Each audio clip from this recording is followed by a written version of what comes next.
Hello everyone, and welcome to the undergraduate student rights presentation.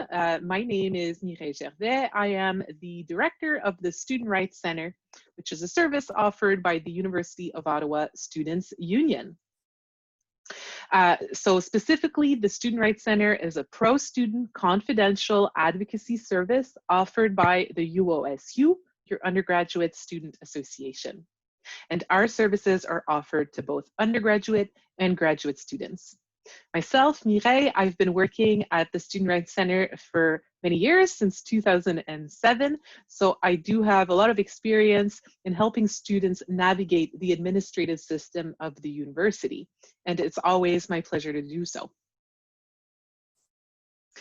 I'm not alone doing this important work. I do have a team of 3 full-time student rights advocates who are all there to help you and who are hired by the University of Ottawa Students' Union, not by the university, which allows us to offer our services first without fear of reprisal, and it allows us to truly fiercely defend your student rights, and also it can put your mind at ease that our files are not only confidential by nature, but are also on a different system than the university's system.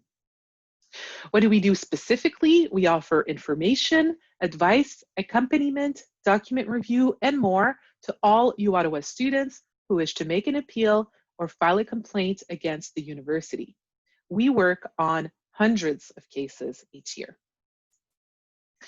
What do I mean by a case? What does that look like? Here are our most popular cases: requests for grade revisions, appeals of mandatory withdrawal, defense against academic fraud allegations, concerns related to the university's human rights obligations, and so much more. Our jurisdiction is basically the University of Ottawa.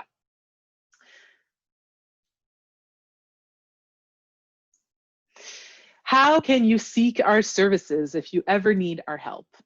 We're located in room uOttawa across from the dining hall.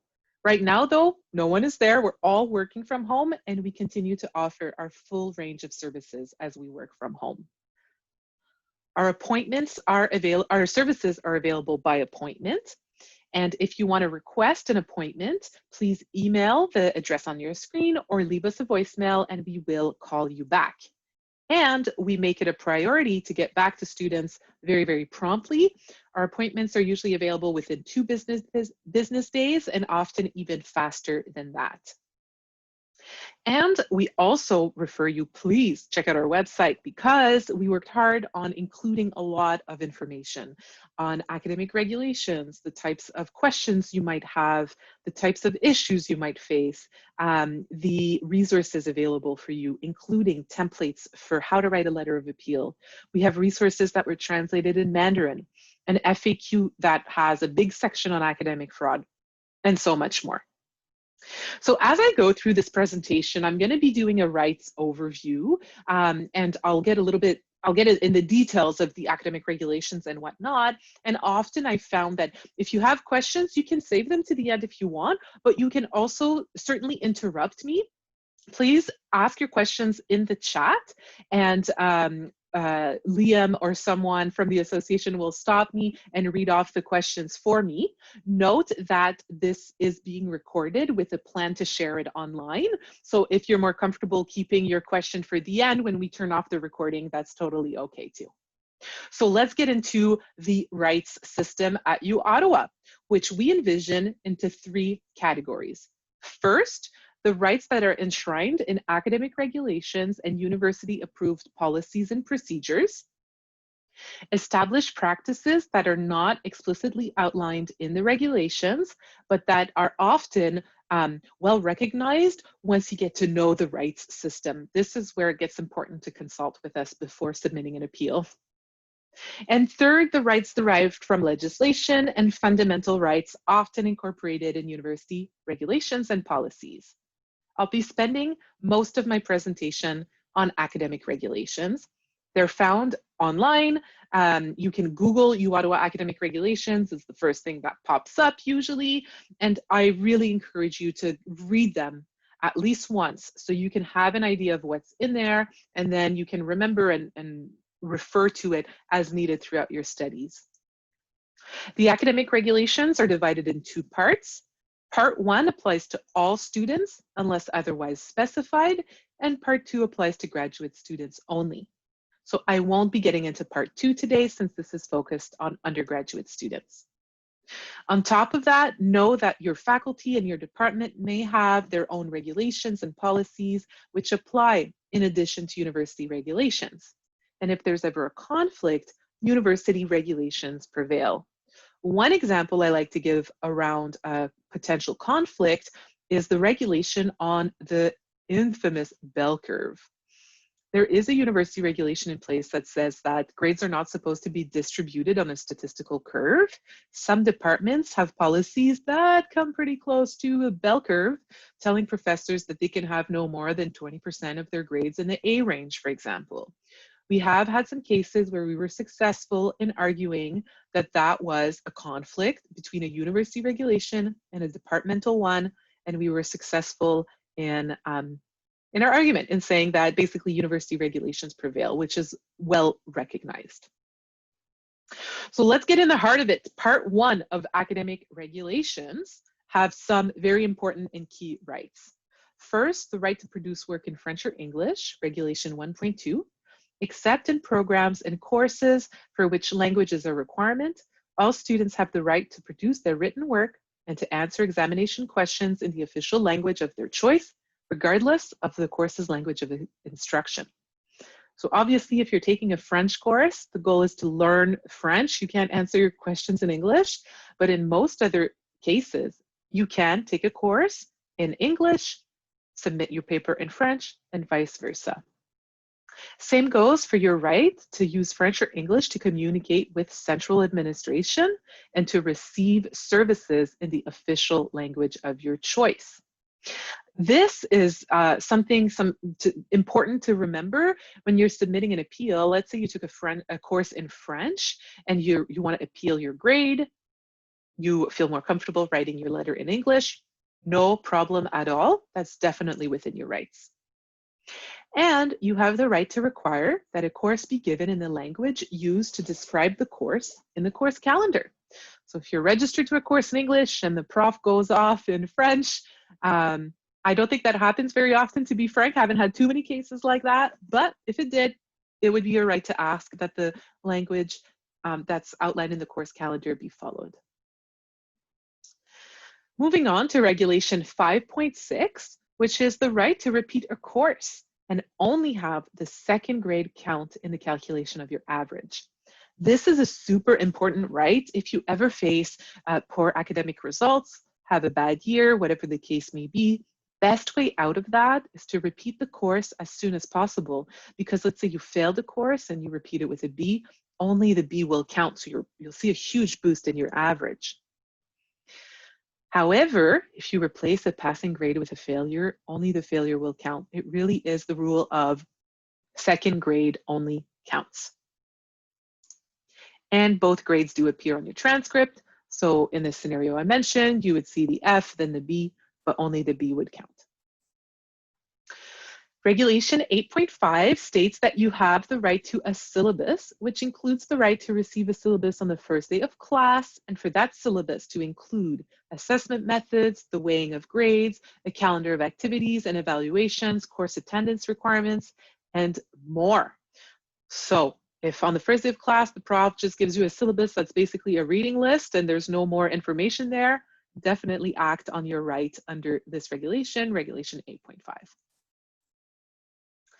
You also have kind of a right to feedback before the drop deadline. This is often believed to be a firm right when it actually isn't. The regulation states that providing feedback, students with feedback on their academic work is a key part of learning because it allows them to assess their progress in a course. Therefore, professors should assign, evaluate, and return academic work that's worth at least 25% of the course mark no later than 1 week prior to the deadline for withdrawal without academic penalty, the final drop deadline. When feedback cannot be provided before this date due to the nature of the course, this should be clearly indicated in this course syllabus. And I underlined, as you can see, and bolded the words should, because the word should does not create a firm obligation on professors. It's a strong indication, but it's not as firm as it could be and as other rights are in other regulations. This being said, if you face the situation of having received no feedback by the drop deadline and you want to drop a course after the drop deadline, when you realize you're inevitably going to fail it, for example, when you finally get a midterm grade back, in my experience, you would have very high chances of success in an appeal. So even though it's not a firm obligation, it does create a system where students who face this situation can usually, I would never say always, but usually drop a course after the final drop deadline. You also have the right to see your exam, Regulation 9.4. You have the right to see upon request, after they've been marked, your own examination booklets. And this consultation has to be done under supervision, and students shall not retain the original examinations or the examination booklet. This has proven challenging ever since we've all gone home with online learning. And so if you have problems consulting your own exam, definitely reach out to our Center for Help. You also have the right to a supplemental examination, but in very limited circumstances. So I always hesitate to call it a right, super specific. You can have a supplemental if you get a grade of E, which is a failure, in a first year A&P course at the Faculty of Education in some circumstances. If you failed a common law course and your yearly GPA is 3.5 or above, or if it's your last year, your only failure in an engineering course. That's it. Otherwise, there is not an automatic right to a supplemental examination, so redoing an exam. You do, however, have the right to defer an exam, so to not complete it because you're feeling unwell or are facing exceptional circumstances. There's a new regulation that just came into effect. This rule existed before, but the new regulation is a little bit clearer. And so what it states is, first, that if the absence is foreseeable, notification to the professor or the faculty is required. So a foreseeable absence is knowing that you have surgery next week or next month, for example. But if it's not foreseeable, you wake up the day of an exam and you're feeling sick, you must obtain a medical certificate that you submit to the professor or the faculty. Your medical certificate has to be submitted within 5 working days following your absence. So that's 5 working days. This medical note has to include the date of the consultation, the date of your absence, and the date of your return to studies. Keeping in mind that if you just have a medical note for 1 day, technically that means you're well enough to do the exam the very next day. And know that you should never include a diagnosis. You have no obligation to disclose to your professors what medical illness you're facing, whether it's a mental or a physical challenge. That's not within professors' rights to know. Don't include a diagnosis in your medical notes that you submit to your professor to defer your exam under Regulation 9.5. You also have the right to see, on request after grading, all documents that have been used to establish your grade for courses in which you were registered. Now we're getting into the regulation on grade revisions, Regulation 10.3. This is not exactly the same right as consulting your exam. It's all documents that were used to establish your grade. So not just exams, and also this is to make sure that the prof doesn't just say, you get a B overall. Like, you have a right to know that, the breakdown. And once you know that breakdown, you can ask for a grade review within specific deadlines. The deadlines are 10 business days after you receive your grade for any grade that you received on the last day of class or before, and 10 business days for grades, 10 business days after the grades become official for final exams or grades received after the last day of class. So keep 10 business days in mind. You'll be safe for sure if you remember that. But what this also shows you is that you can't appeal an overall grade. You have to appeal an evaluation specifically. So if you get a midterm that you think you're going to want to appeal, you can't wait to see what your final grade is in order to file that appeal. You do need to act relatively promptly. And the revised grade can be higher, lower, or equal to the grade submitted for review. So you do have to be fairly confident that you deserve a higher grade. And the professor assigned to the regrade is anonymous. A super important right is the right to interrupt your studies, take a leave. You have the right to take a break from your undergraduate studies without having to reapply for admission and without having to alert anyone at the university for up to 6 terms of absence, which is 2 years. This is not often very well known. Students will say, I'm super sick, I need to take a leave, what do I do? Don't register, take a break, totally okay. You have a right to do that, and then you can register again once you feel well enough to do so. The 6 terms of absence is important to keep in mind though, because if you need to apply for readmission, your program might have changed within that time, and therefore you might have to do some courses that you wouldn't have had to do under the prior program, for example. So keep in mind up to 6 terms, that's the whole 2 years that you can interrupt your studies. Academic fraud is obviously not full of student rights. It's more of a punitive system, but it includes some important rights. One being the professor's limited ability to sanction students themselves. It's a new approach that was introduced in May 2020 called the pedagogical approach, and it limits professors' rights to penalize students for academic fraud to a maximum of 10% of the final course. Harsher penalties do exist, but those have to be imposed by the university administration in other processes that I won't get into, called the disciplinary approach. And should that happen, or if you face any allegation of fraud, regardless of the process, remember that you have the right to see all the evidence being used against you, to submit a response and be heard in person, and to appeal the decision. If you ever face an allegation of academic fraud, contact us right away. There's a lot of panic that obviously sets in when that happens. We have a lot of experience, and we often can tell you right away, just from looking at the allegation, what the most likely sanction will be, because the university does sanction similar acts in a similar way. And often it's F for a course or F for a work. Rarely is it suspension or expulsion from the university unless it's a repeated offense or a very egregious offense closer to a criminal offense. So often we can ease the tension a little bit right from the get-go, and this is, you can have a better idea of what to expect if that happens to you. You have the right to request religious accommodation, but very short deadlines apply after an academic requirement is published, so act fast. And students with disabilities have, of course, the right to receive academic accommodations. Academic accommodations have to go through SAS, and remember how I mentioned you never have to disclose your diagnosis to your professor to get a deferral? You do have to disclose your diagnosis and your limitations to your learning specialist at SAS. And their role will be to establish what accommodations are the right ones for you. Popular ones include extra time for exams, quiet space for exams, that kind of stuff. You have the right to a timely, reasonable, and confidential accommodation process. Once again, confidential. The SAS will not tell your professor what your diagnosis is, simply what the accommodations are that they have to follow.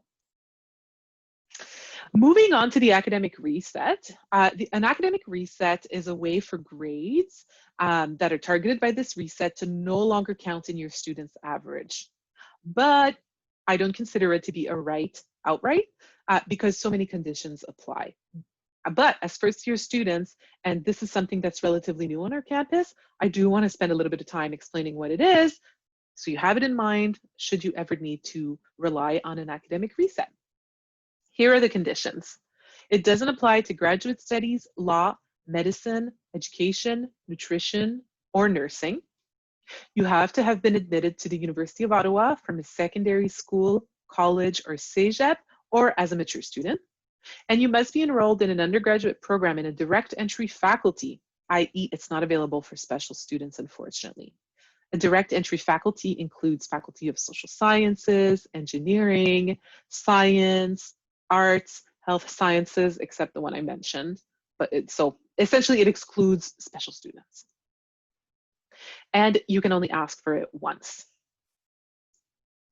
The request has to be submitted before the degree is granted. And this is the key.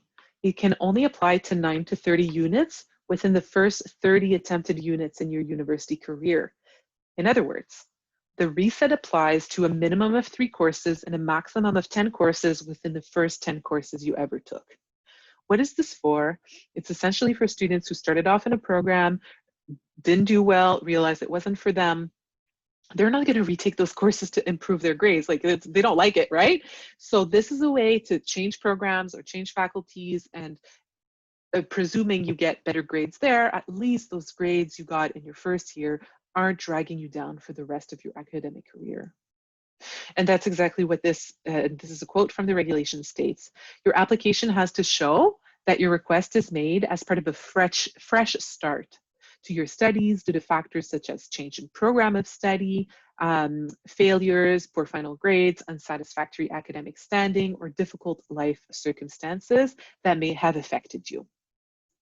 And if the reset is granted, the courses do continue to appear on your transcript, but the units no longer count toward your degree requirements, of course. So no, the grades don't affect your average and you don't get the credits for those courses. And that was the first part on academic regulations. Let's move on to other noteworthy university policies. You may have read in campus media and actually local media that there were unfortunately some incidents of racial profiling on our campus. And so the university did implement this interim directive on protection services. And I think it's very important for you to know that if protection services ever approaches you and asks for identification, they cannot do so in a manner that's arbitrary or random. It cannot be routine. And if they do ask for your ID, they have to tell you why they're asking, and they have to inform you of your right to refuse, except save a few exceptions, like immediate harm. So keep that in mind if you ever have an interaction with protection services. Very important to mention too, I'm assuming most students have heard about it by now, but the university over the summer has adopted a proctoring software called Respondus, which does 2 things. It locks down your browser so that you can't use the internet while you're completing an exam. It also uses your webcam to record you and potentially detect academic fraud. That's what the software is used for, and professors can decide whether or not to use the software. You have a right to refuse to use Respondus. You can choose not to consent to Respondus. You don't have to take your exams using the Respondus software. If you inform your professor that you refuse to consent, they have to put a plan B in place, allowing you to complete your evaluations otherwise.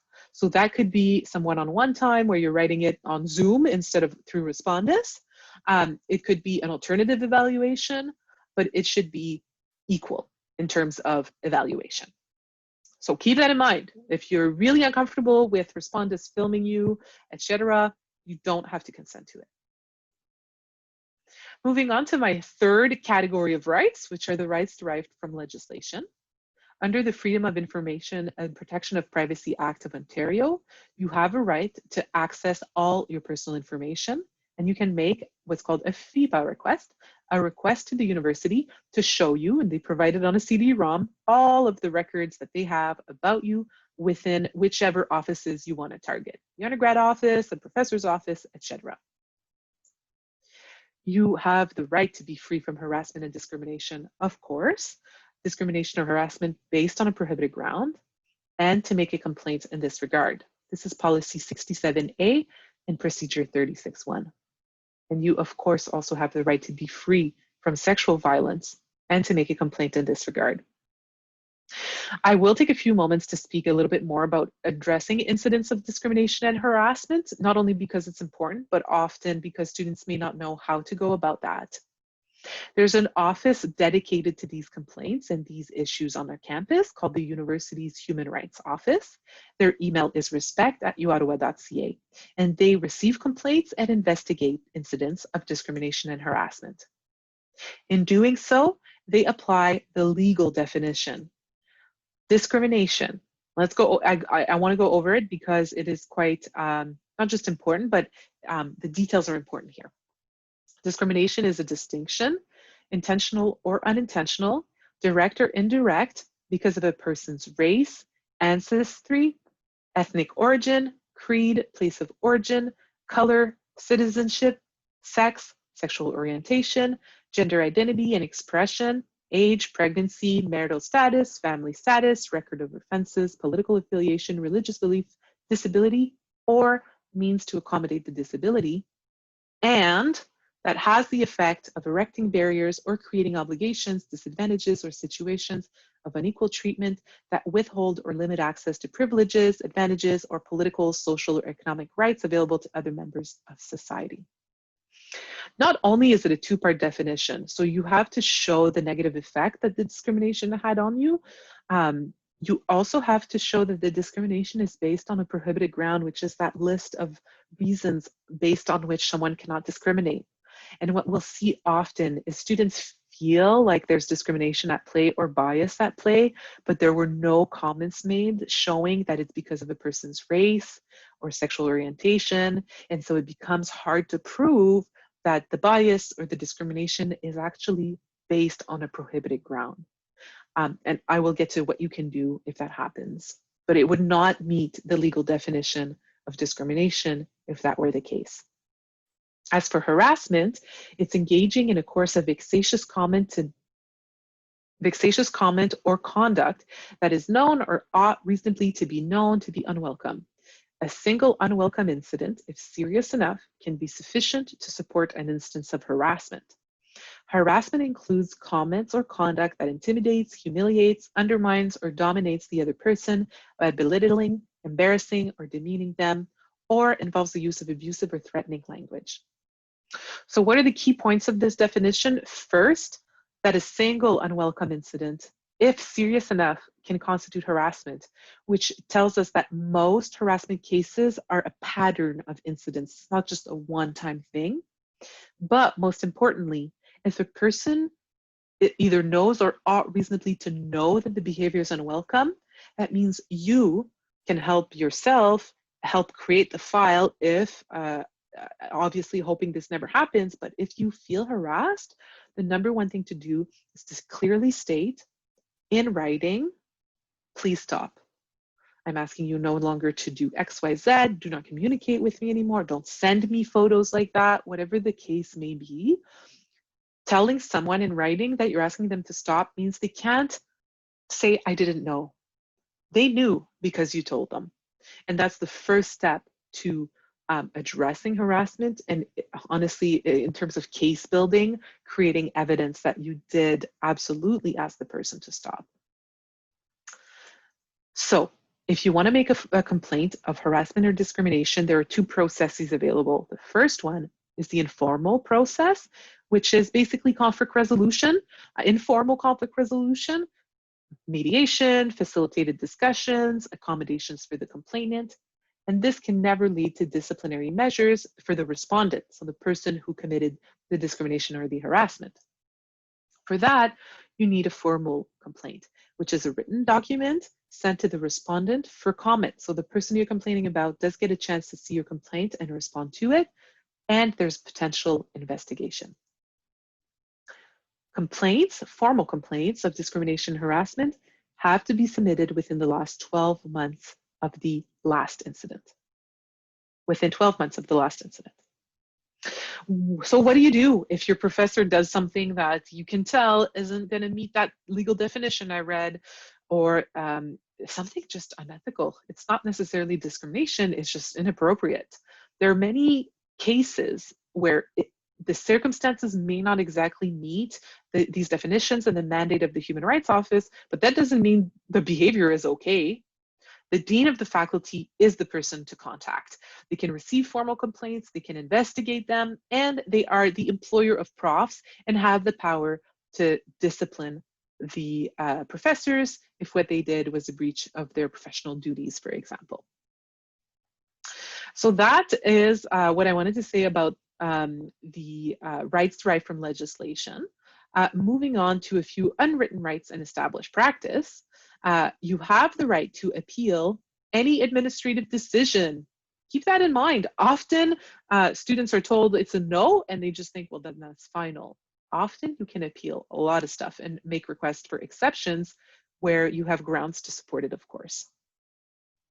You also have the right to request a retroactive drop, which is to remove a course from your transcript as if you'd never taken it. But there are lots of caveats to keep in mind. There's lots of unwritten rules that apply. So if you ever think of asking for retroactive drop, definitely book an appointment with us and we'll let you know what you can do to build the most possible solid case. You also have the right to be accompanied to meetings with the administration. Not academic meetings, I wouldn't say. So if you're going to discuss a paper with a prof, you don't necessarily have a right to be accompanied. But if you filed an appeal, if you got accused of fraud and you want to go to the meeting with someone, be it someone from our office, a parent or a friend, you have the right to do that. And your fundamental procedural justice rights, which include the right to be made aware of disciplinary proceedings, to see all the evidence being used against you, and the right to provide a response. And I make a distinction here because sometimes students face disciplinary measures outside of academic fraud. I'm not just talking about academic behavior here. We have heard of cases of non-academic behavior that happened on campus that was sanctioned by a dean or a vice dean, for example. And if that ever were to be the case, I would really encourage you to contact us, but also to keep in mind that they can't just punish you without letting you know what the evidence is, what are they considering, and giving you a chance to explain what happened and your circumstances. So I've mentioned an appeal often throughout my presentation, and I just wanted to make it clear that it's simply a written document outlining a request for an exception and the grounds justifying this request, including supporting documentation. And depending on the case, the appeal hierarchy will vary greatly. In most cases, there are 2 or 3 levels of appeal, starting at the department, then the faculty, and ending at the Senate Appeals Committee, which is the final level of appeal for individual cases within our university. So if you ever submit an appeal and the faculty simply says no, and they don't let you know that you have a right to appeal this to the Senate Appeals Committee, keep this in mind, because in most cases, you can take it up one step higher at least before getting an absolute final decision. And that's it. That's my presentation. I want to remind you that we are here for you, and you can consult with us confidentially anytime without the obligation to pursue an appeal or a complaint. You might have a question. Some students contact us anonymously, even though there's truly no fear of us disclosing your name to anyone at the university. But you can, this is the situation I'm facing. Is there anything I can do? Or is there regulation around this or that? Consult with us anytime. It will be our pleasure to help you. And I would also love to receive your feedback on this presentation, what was helpful, what maybe wasn't as helpful, and any way we can improve our Know Your Rights presentation. If you feel so inclined, please email me at the address on your screen. And thank you for being here today. I wish you great success in your studies.